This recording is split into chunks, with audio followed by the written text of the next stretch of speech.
What is going on? It is college football talk. I am your host, Hunter DeLauder, and today is week 3 recap. A lot of action happened this weekend from noon to the final kicks in the late night. A lot happened this Saturday. Really excited to talk about all the action from poor officiating to Billy Napier. Is he fired or not yet? Just the Sunshine State is in a state of flux right now. Georgia surviving in Lexington. LSU's going on the road to complete a comeback. Bama's just dominating. What's going on everywhere else in the country? Tennessee did what? Up 30? A lot is going to happen tonight or today, excuse me, because it's obviously you can tell it's daytime here. It is Monday, September 16th, 2024. So coming to you a couple days after all the action, but can't wait to talk about it all. Before I do get started, though, make sure you guys are subscribed, as you can see right there on that ticker. Subscribe on the YouTube channel. We are 95 subscribers right now. Need 5 more for the 100 mark. And if you're on Spotify listening, make sure you guys are following there as well. And if you want to hit me up on the socials, right there at X or Twitter at DeLauderHunter, or on Instagram at hunter.delauder83. Love to interact with the fans, as you all know. Yeah, I'm just really excited to get into this. We're going to start, though, in Columbia, where the LSU Tigers hit the road as the number 16 team in the land. They hit the road this weekend, headed up to Columbia, where the fan base just took it to a whole nother level. College Game Day was there. Josh Pate was there, which if you guys follow at the Josh Pate College Football Show now is what it's called. He was there. One of the best fan bases, one of the best crowds you'll see all year long at any game. I mean, I was getting goosebumps just watching it from the TV. So, I mean, I heard Sandstorm so much this weekend that I thought when the Georgia game kicked off, when Kentucky was going, I thought I was hearing Sandstorm. Like, that's how much I heard it. Like, I was just immersed into that. It was really awesome to see. But as far as the game goes, I mean, it's kind of a tale of two halves, but I mean, South Carolina went up 17-0 in a blink of an eye. Lenore Sellers played really well. He had that 75-yard run touchdown in the first half.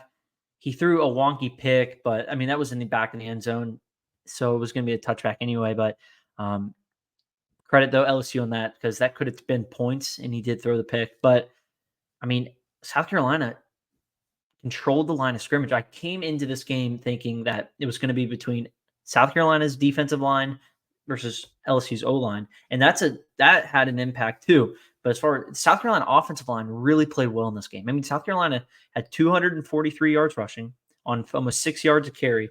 Rocket Sanders, who had yet to really have that big game yet, 19 carries for 143 yards, 2 touchdowns. He had a 66-yard touchdown run in the second half. And like I said, Lenore Sellers was playing well. Nothing's going to blow you on the stat sheet. 9 of 16 for 113 yards through the pick.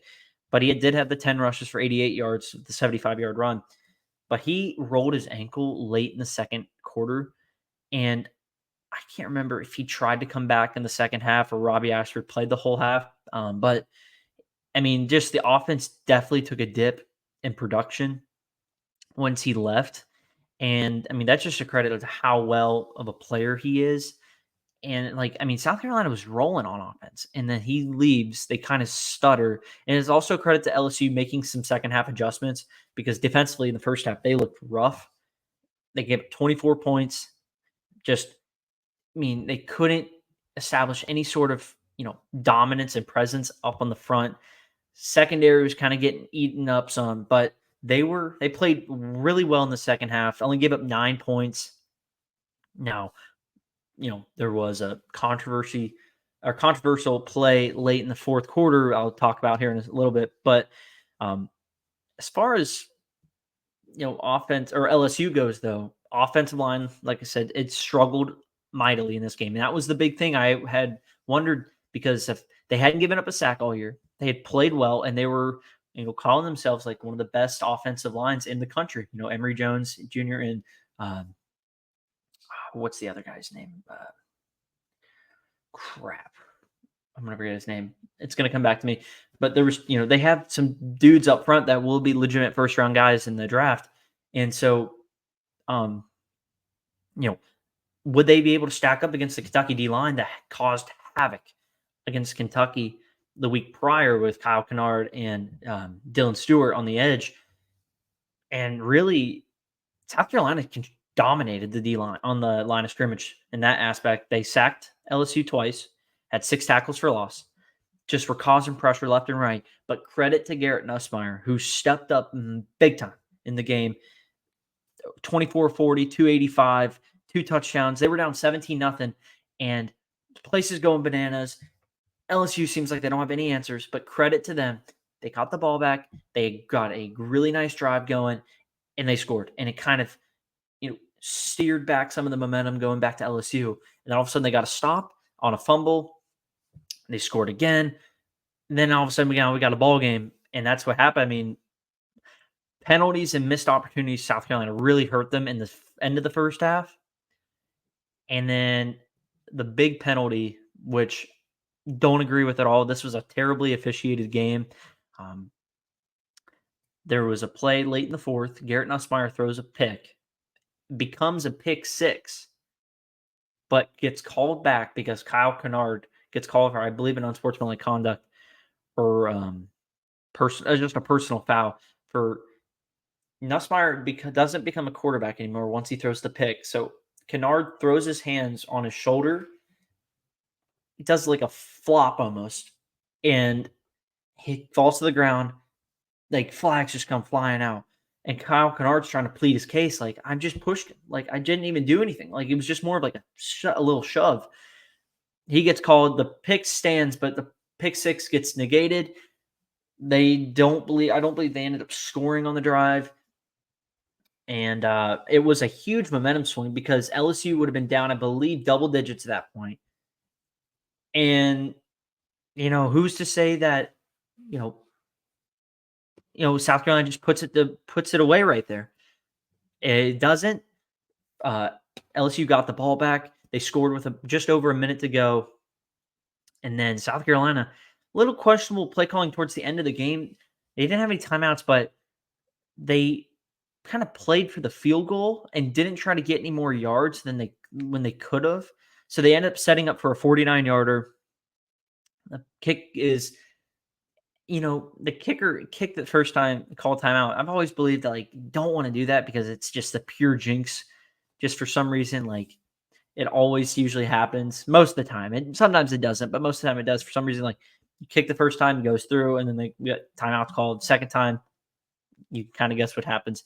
Missed the kick from 49. LSU survives 36-33. But, credit to LSU for just hanging around, never panicking when they easily could have just gone into DEFCON 5. We're going to start panicking. We have no answers. 80,000 plus fans are screaming down on us. We're just going to have to eat this game and move on. But they didn't. They crawled their way back, knowing that you can't get it all back in one drive. So what do? You just put your head down, you get to work, you just try to cut into the lead and hopefully your defense can get stops. But the defense played a lot better. Credit to Blake Baker and that staff for getting the second half adjustments they needed, like I said previously. And they were able to step up big time. I also do think, Sellers not being able to play in the second half hurt South Carolina too a lot. I mean, penalties also really hurt the Gamecocks. 13 for 123 is not going to do it. We already talked about the Kennard situation, but LSU taking advantage of South Carolina miscues and just hanging around just proved to be the difference maker, and huge win for LSU. They get to go home now. They think they have UCLA coming up before they start conference play. So a huge win when they really needed it, because if they lose that, then you go 1-2 back home. It's, you have a different narrative heading down back to Baton Rouge. So, but as far as South Carolina goes, nothing to hang your head about. It's a tough day. I think Shane Beaver said in the postgame, he apologized to fans because of how well they showed up. But I don't think they have anything to hang their head about. That defensive line is legit. I mean, they got some game wreckers on that, and they just showed up again.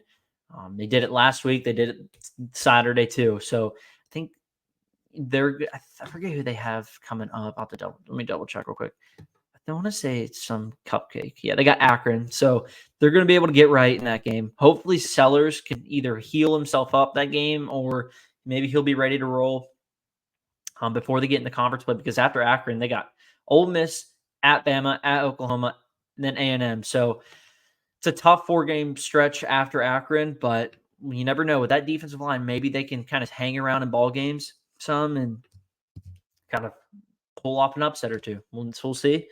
But moving on, though, to, as I had the wrong header up the whole time. So you can see, comes back, beats South Carolina, 36-32. All right, moving on. We'll head to the, this was a Saturday night game on ABC. Georgia headed up to Lexington. Or I guess, yeah, it was headed up. Headed up to Lexington, Kentucky. Kroger Field at night is always an interesting place to be.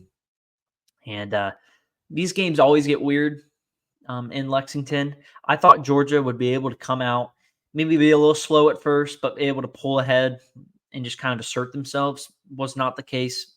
Kentucky came out with their hair on fire all night long and gave Georgia fits till the very end of the game. I mean, Georgia was in hell for 4 quarters. It felt like just couldn't do anything offensively. Was gross. Offensive line struggled and pass pro. Beck really struggled Saturday. Just was missing guys, making some interesting reads and decisions. So it's like, what are you doing? Like, there was one throw he had to Delp, I believe, that could have been easily a pick six. Like, if he catches that in stride, I mean, he's going up the field on that one side of the field. I mean, nobody's going to catch him. Got away with that. There was never a time where you felt like Georgia was going to just be able to just assert themselves in this game. Credit to Beck, I will say it wasn't his best game, 15-24, 160 yards. But he did make some throws late in the game where you had to have him, and he did. That last drive, huge throw to Dom Lovett on that left side of the field towards the sideline. I mean, beautiful throw there, kind of kept Georgia on track and eventually to close the game out in that drive. But, I mean, Georgia struggled in the red zone. They went 1 for 3, and as far as touchdowns go, touchdown came 8 minutes left in the fourth quarter. So it was a tough sledding all night long. The run game couldn't get going. Credit to Kentucky. Kentucky is very good so far this year in run defense. South Carolina struggled to run the ball the week prior, so it's not like Kentucky was just getting blown out. I heard Kentucky last week was turnovers and just field position wise, they just couldn't do anything offensively. I mean, this game couldn't. Georgia only ran the ball for 120 yards. Average, I think, just under 3.5 yards a carry. ETN looked good. He had 79 yards, I believe, running the football. Had a nice play on one pass I think he caught. It was a really nice catch and run. Got about 11 or 12 yards on it. But it was Branson Robinson's, I think, 5 or 6 yard touchdown run in that fourth quarter, which ended up being the only touchdown in the game. But Kentucky on paper controlled this game. I mean, we talked about the defensive line, how well they played in that game, but offensively, they had 23-12. They won in the first down categories. They controlled third downs, 9 of 16 to Georgia's 5 of 13. Excuse me, I misread this on my notes here. Georgia had 170 yards rushing.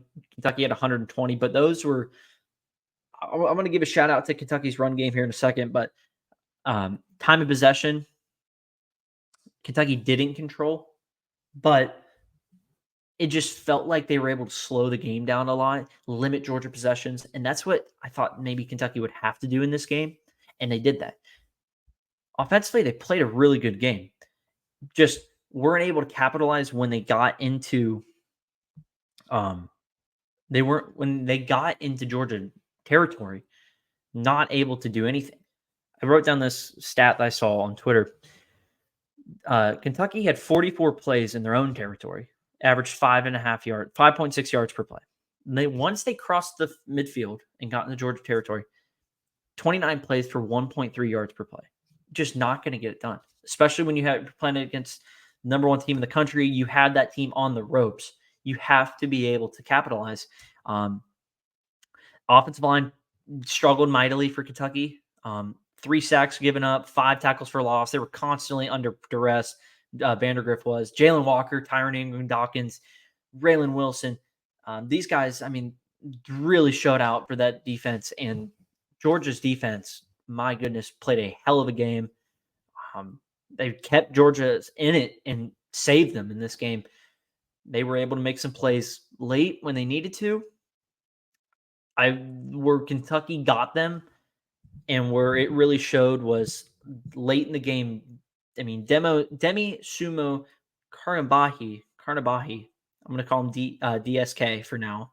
And Jamarian Wilcox were able to run the ball effective enough. It's not going to blow you away on the stat sheet, but they were able to run the ball effectively enough. If you watch the game late, you saw Georgia's defensive line were getting worn down because they were really thin at that point. They were missing guys like Michael Williams, Jamal Hall,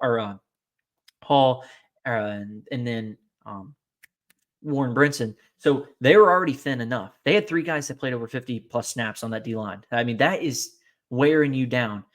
And you saw late, like they were able to – the yards after contact was very impressive. I mean, they were just getting off tackles and just getting those extra 3, 4, 5 yards when they were getting stopped at 1 after 1 or 2 yards. So really able to control the line of scrimmage, Kentucky did late in that game. The decision to kick the punt or decision to punt the ball with just over 3 minutes to go in the game for Mark Stoops, I thought was really cowardly. I thought that you have the number 1 team on the ropes. You have a chance to win the game. Your kicker has already made 2 kicks from 50-plus yards. Why not? You need about 10-plus. You need about maybe 10, 12 yards to get into field goal range. It's 4th down and 8. I was surprised that the way leading up to that, they didn't run the ball at all. They ran it once on 1st down. They threw it the next 2 passes. I thought they would throw it at least or run it at least on 3rd down to set up a 4th and manageable. They didn't. It becomes 4th and 8. I'm thinking you have 2 timeouts. You're driving. Why I would go for it here, especially because you don't want to just end up playing gotta rely on your defense to make another stop. They chose to go the route. I wouldn't have. They punted it. Georgia got the ball back and never gave it back up. And, I just thought that was a coward move by Mark Stoops. Again, like I said, you have the number 1 team on the ropes. Go for the kill. And they didn't. And they ended up losing. Credit to Georgia again, because Georgia struggled mightily. But again, credit to Georgia late in that game on that final drive. They didn't give the ball back up, and they easily could have. By the time they did give it back up, there was about 10 seconds left, and Kentucky didn't do anything with it, obviously. Final thoughts about this game with Georgia.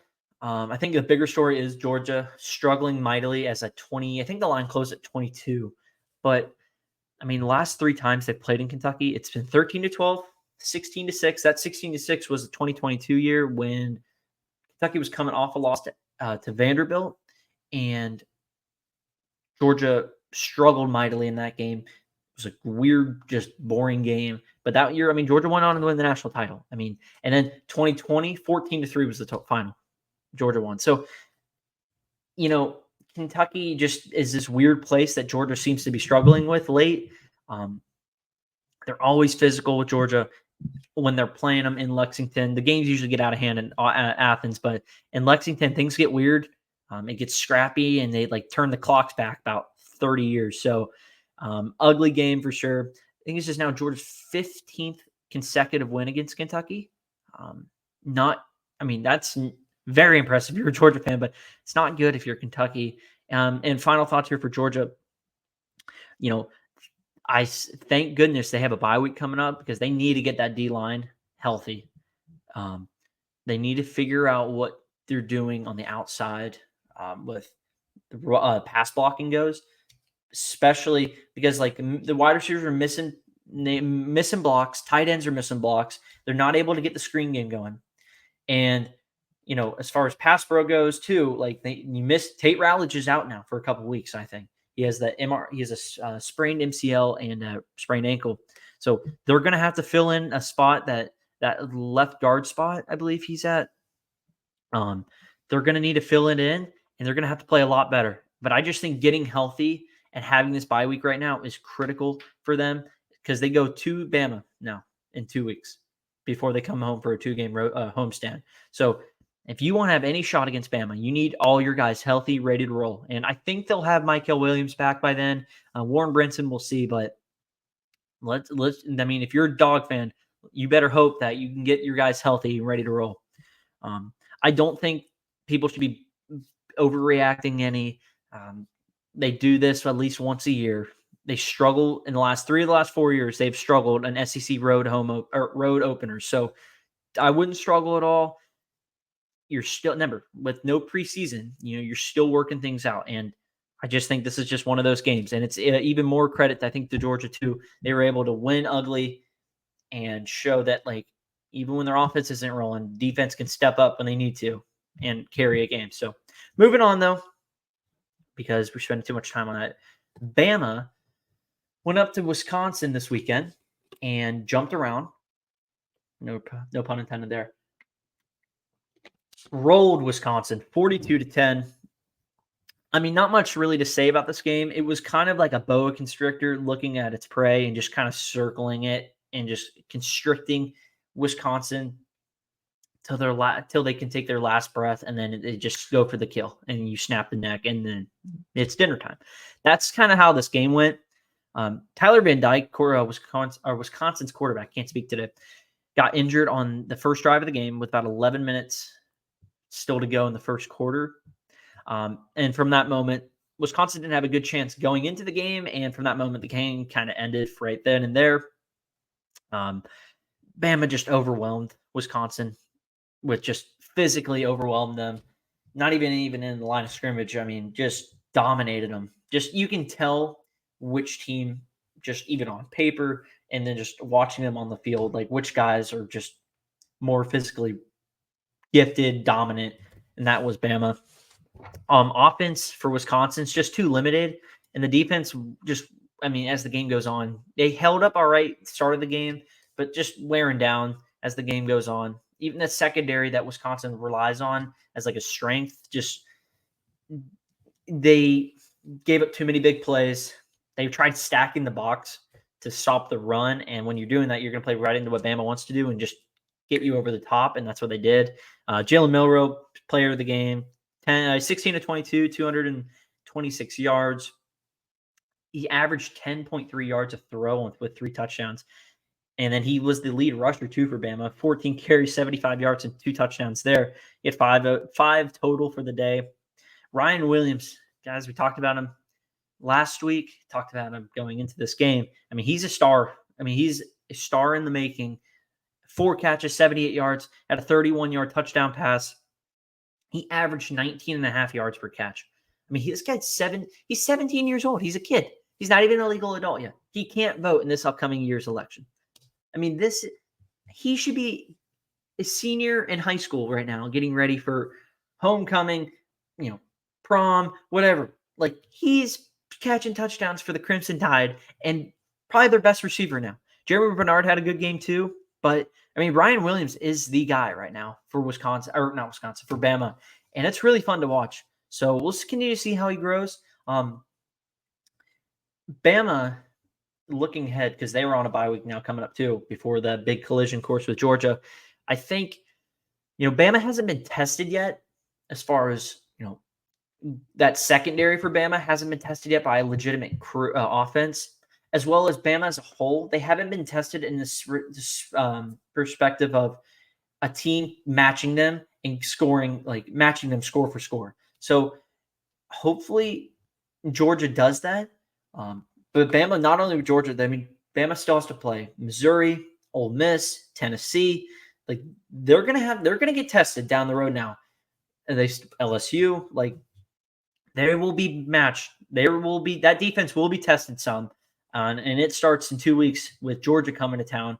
And I think it's gonna be really fascinating to watch. It's kind of like a reverse roles. I forget who was talking. I think Graham Coffey, who's a Dogs insider, was talking about how going into the game coming up, and we'll talk about it in the preview next week, but Bama kind of is the team now recently. It's been Georgia is the team that comes in rolling on and off a big win, going into playing Bama, where Bama's been the team that's like struggles, escapes a game. Usually it's Auburn at this point, and you expect Georgia to just kind of have their way. And now this year, Georgia just ugly, gross game, gets out of Lexington alive with a win, where Bama just, you get pushed around early most of the game last week, the USF, but then you just turn it up a notch and you dominate Wisconsin. So maybe that's what Georgia fans want. Maybe this is better for them,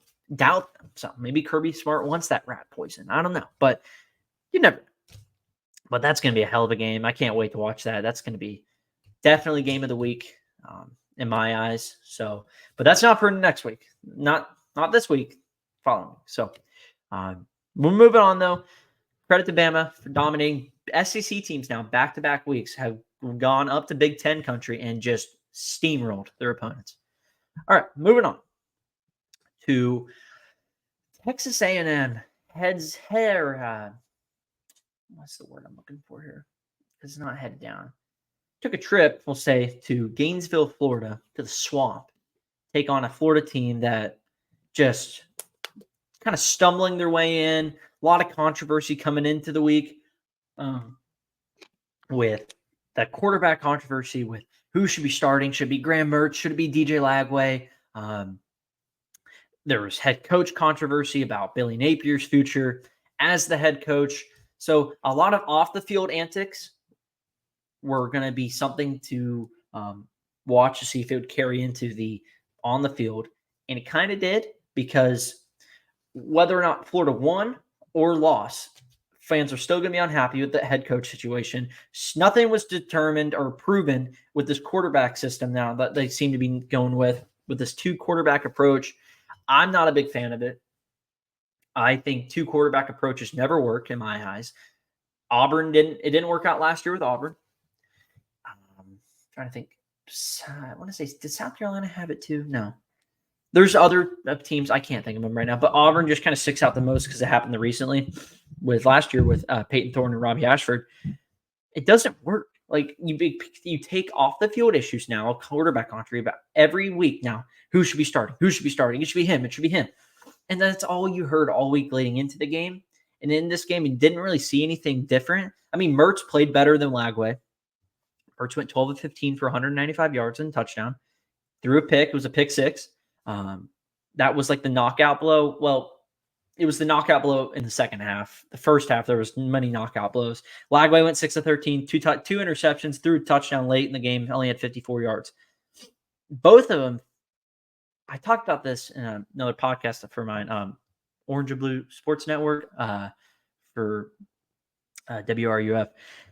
I talked about how if I had $1 for every throw a quarterback for Florida made that was high, I would be a rich man right now. Like, they missed so many throws high that end up being picked off, missed throws that could have been a touchdown or just incomplete. And nothing good comes out of a high throw. It either becomes an incomplete pass, interception, a tipped ball that becomes an interception. That's all they do. They're nothing good at. And that's a lot of what Florida did yesterday offensively. They struggled so bad. I mean, it's so pathetic how bad Florida is. Offensive line got pushed around again. They gave up 2 sacks, 5 tackles for loss to an A&M defensive line that had been struggling to standards that were set in the preseason by the media, by the team itself. Like, they got right in this game. They ran for 52 yards, Florida did, against a team for A&M that had struggled mightily stopping the run. A&M came into this game ranked 109th against the run, giving up almost 189 yards a game. Florida had 52 yards rushing. Not good at all. The only bright spot in the game was Elijah Badger had 5 receptions for 94 yards and a touchdown. Other than that, there was nothing good. Defensively, good God, it was terrible for Florida. Missed assignments, blown assignments, and miscues in the secondary, which led to 2 big touchdowns for A&M, including a Cyrus Allen 73-yard touchdown. Defensively up front, they're getting bodied around, pushed around like rag dolls. It doesn't matter who they're playing. They can't stop the run. They gave up almost 3. They gave over 300 yards of rushing offense alone in that game. Let me backtrack that. Retract that. A&M had over 300 yards rushing the football against Florida. Le'Veon Moss had 110 yards himself with 18 carries. Marcel Reed, the backup quarterback, who came in because Connor Wegman was ruled out at game time. It was a game time decision. He's ruled out with an upper body injury. Marcel Reed comes in, plays fantastic. 3 touchdowns in total for the day, 178 yards passing. He ran the ball for 83 yards. He made a sweet juke move at the end of the game. Oh, baby, did he make one. Go back and watch that if you haven't seen it already. But A&M had doubled him up in almost every category offensively. Florida couldn't get off the field on third downs. They got doubled up almost in time of possession. A&M had 37 minutes of time of possession. Florida only had 22. For A&M, just a great job controlling the line of scrimmage on both sides of the football. They were able to get pressure on defense with Shamar Stewart and Cassius Howe. They stuffed Florida, did whatever they wanted to. Defense turned the football over. They got 3 turnovers, including Brian Anderson's 45-yard pick 6. Just a great team effort from A&M, which is a game that a lot of people maybe thought they came in as slight favorites, but it was still a game that a lot of people thought Florida was going to get right with, because you have a first-year head coach with A&M with a backup quarterback now, and you're on the road in one of the more hostile environments in the country. But they came out from the jump and controlled the game. An hour lightning delay and a monsoon that ensued right after couldn't even stop it. And that's more, I think, of an indication of how well A&M is than more how awful Florida is at this point. But shifting now for Florida, great golf claps and just normal applaud claps for A&M in this game. But, this is more, I think, too, it's flowers and, great jobs for A&M. But, Florida is terrible. They're terrible. They went 1-2 on a 3-game homestand to start the year. Their first half stats in this game blew my mind. I was at this game, but I'm going to be honest, I left after halftime because the half ended poorly for Florida. I was soaking wet, and quite frankly, I just wanted to come home and watch the games now on TV so I could watch more, because there was a backyard brawl game that I was also watching that ended poorly, let's just say.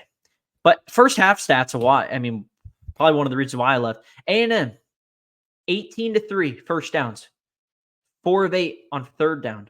UF was 1 of 5. A&M 302 total yards to UF 73. 105 passing yards to 66, 197 yards to 7 yards rushing for Florida. A&M 22 minutes of time of possession, UF 7 minutes. Just in the first half alone. Terrible. And the knockout punch came on a 99-yard drive to end the half for A&M, where they started at the 1, and they went all the way down. And they took advantage of a borderline terrible targeting call called on Florida. The guy hit the guy in the butt, but since he leaned down with his head, he got called for targeting. Hit a guy in the butt, got thrown out of the game, which happened to be on a 2nd and 30, which had A&M on the premise of not being in field goal range. So A&M takes advantage of that. They go down and score. I don't know where you go for Florida. You go to Mississippi State this weekend, which in itself is a just toilet bowl game in the SEC. You have 2 teams. Mississippi State got their doors blown in at home against Toledo. It's 41-17 that game was. So you have 2 teams struggling mightily. You have one team where you have a first-year head coach in Mississippi State, so, expectations aren't high. But we're staying on Florida here. You have a team with a coach that's on the precipice of getting fired. He had a press conference today. He says that there's not been any talks about his future with the team. Everything seems as regularly scheduled in the Florida program. So fans aren't happy about that. You have a fan base that has completely turned on this team. And not to mention the back end of the schedule.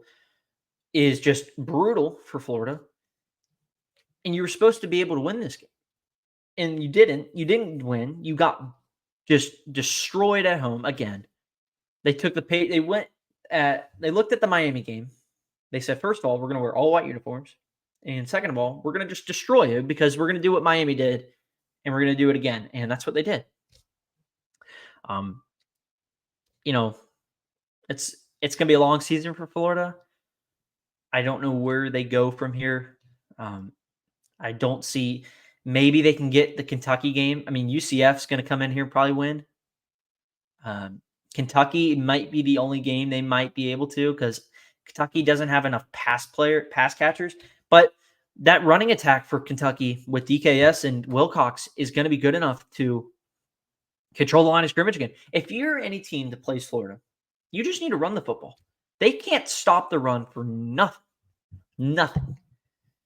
And I don't know who you blame that on because their guys, well, coming off the bus, they look like legitimate D linemen that can't do anything. They're slow. The linebackers are slow. Secondary is too stupid to get anything right. They're just terrible. They're terrible on defense. They're terrible on offense. It's a bad football team, and I don't know.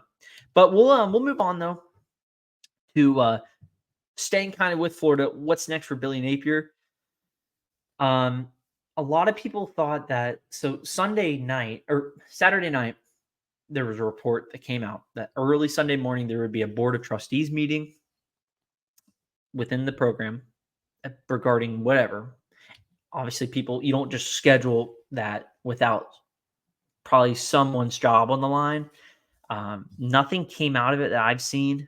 And Billy Napier is saying that he hasn't been talked to about there hasn't been any talks with him about the future being the head coach of Florida. I call BS because I don't think you're not going to just openly talk about that at the press conference.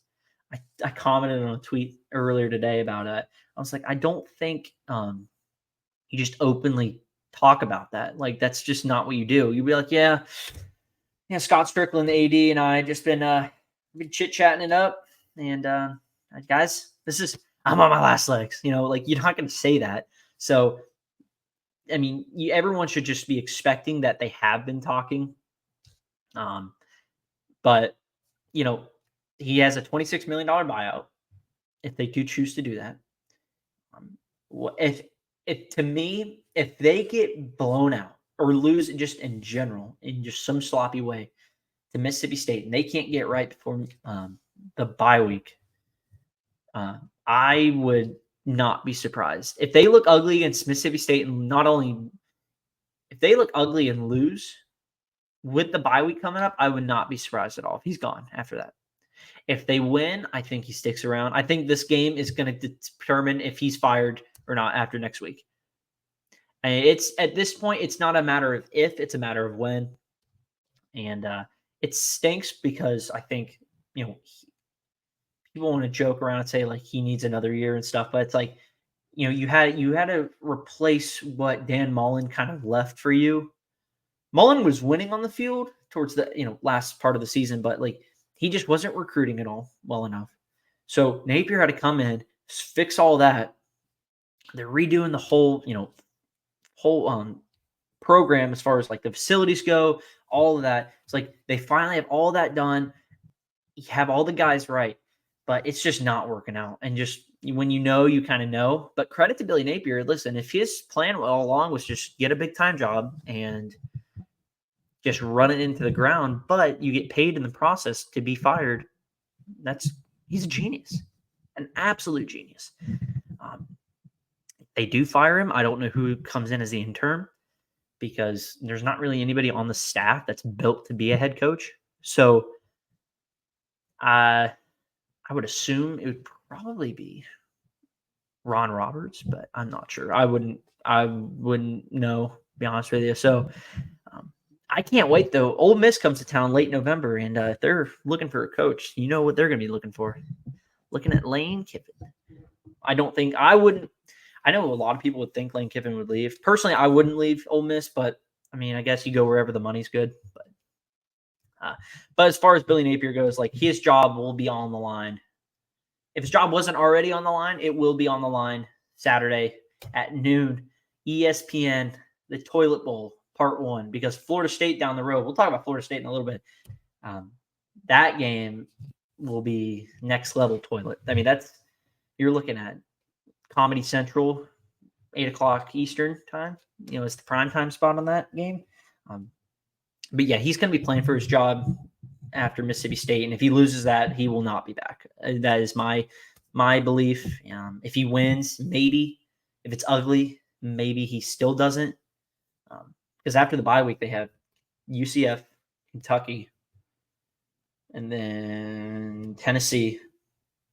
And then they get another bye week, I believe, before Georgia. Then they have that November stretch. So it'll be tough sledding for sure. But not sure what to think. What's next? That's what I thought. But who knows?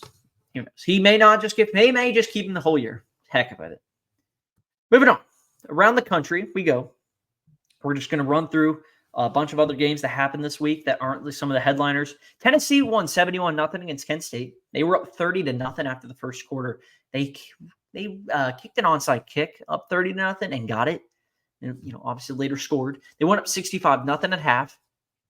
I believe I was watching a podcast after saying how I think the live spread was 88.5. So Tennessee didn't cover that number, but they did win 71-0. They have to go to Oklahoma this week, and that'll be the big game. And we'll see if Oklahoma can stop that offense, because so far nobody has. Kansas State, 31-7 win on Friday night against Arizona. That was against the 20th ranked Bearcats. Just really impressive game. They controlled the game. T-Mac did have a bunch of catches for Arizona. Fafita just looked uncomfortable, though, during the game, and Avery Johnson played really well. So credit to Kansas State. That was a team effort win. Great environment there at Bill Schneider Family Stadium, I believe that's what it's called. But a really nice game there for Kansas State, as they one of the Big 12 favorites, showing why. Arch Manning is a win, or around the country here. Arch Manning comes in for Quinn Ewers after Quinn Ewers had to leave for a strained abdomen, I believe is what it was. But he went 9-12, 223 yards, 4 touchdowns. He ran the ball for 53 yards, but he did have a 67-yard run. So he probably got sacked a few times, which is why sacks do get involved with that. All right. And Oregon got back on track Saturday. They go to Corvallis. They crushed the Beavers 49-14, win the Civil War. Dylan Gabriel looked good. The offensive line looked a lot better. And that's what had been struggling. A lot of questions been raised because of how poorly they had been playing. But Oregon got right, and hopefully they can kind of build on that and kind of become the team that a lot of people thought they were, including myself, which, I mean, again, I have Oregon going to the national title. So, excuse me. Notre Dame bounced back as well. 66-7. They destroyed Purdue. This was at Purdue, too. I mean, the game was over well before the end of the first half. I mean, they had their third and fourth stringers out there by the end of the game. Really impressive. Riley Leonard looked a lot better, and the Irish got back on track after last week's stunner against Northern Illinois. Shout out Northern Illinois, though. We're going to be talking about them, but I guess we're talking about it now, but you know what I mean. Moving up in the rankings, 25-24. Shout out the Huskies from DeKalb. Speaking of MAC teams, though, Toledo, 41-17. We talked about them a little bit ago with Mississippi State. They go to Starkville and just dominate. 41-17 win. They're now 2-1 against the SEC since 2015.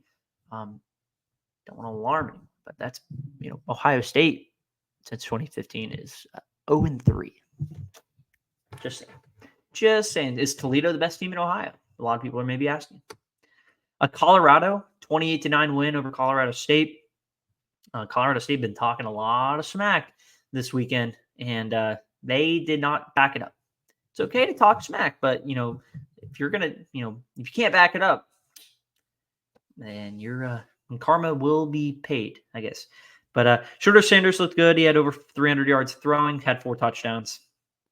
It was a game that they expected to win, or I expected them to win, and they did that. They start Big 12 play this weekend with Baylor, so good test for the Buffalo. I did like the moment, though, press conference. it was Travis Hunter and Shedrick Sanders on the table, and I saw they brought the whole like offensive line out after kind of last week's kind of remarks with kind of calling out the O-line and saying like, you see Raiola, like he's how clean his pocket is, like he's not getting pushed around, like he's kind of calling on his O-line and not being good about it. But I did like that. Kind of showing like, listen, like, they have their backs, you know what I mean? So that's good to see. UCF, really impressive. This game, I wasn't watching a whole lot because it was kind of on my side TV where I had the Georgia game on mostly. I was watching that one. But UCF down 28-7 in the third against TCU. They come roaring back. Win 35-34. TCU missed a game-winning field goal at the end of regulation. Credit to Gus Malzahn and the Knights. KJ Jefferson playing a good game. They just kind of how the LSU did. You can't get it all back in one drive. You just kind of have to keep chipping away and play good defense while you're doing that. So really impressive there. Washington State on a goal line stand beats Washington and win the Apple Cup 24-19, I believe was the final. Really nice job there by Washington State. They haven't won that game in a while. So nice to see them win. They played that in Lumen Field too. It wasn't even a home and home. And then Memphis stuns Florida State 20-12. I don't even know if it's stunned anymore because that's how poorly and how bad Florida State is. I know I'm knocking on Florida, and they are bad in their own right. I'm talking about like they're pathetic. Florida State is joining them real soon. I mean, not soon, now too. I mean, both those teams are just pathetic. And that game on Comedy Central at the end of the year is going to be really good to watch. It's going to be great TV. Florida State coming out of a bye week just looked terrible. Offense is just no life to it. They look lethargic. There's no plan. Uyonglele, I don't know how they haven't made a quarterback switch yet because he just isn't doing enough as the starting quarterback to give you confidence that this offense is going to get right. They're turning the football over. The wide receivers and pass catchers, like tight ends and stuff, they can't catch the ball. I mean, they are just the kings of dropping the football.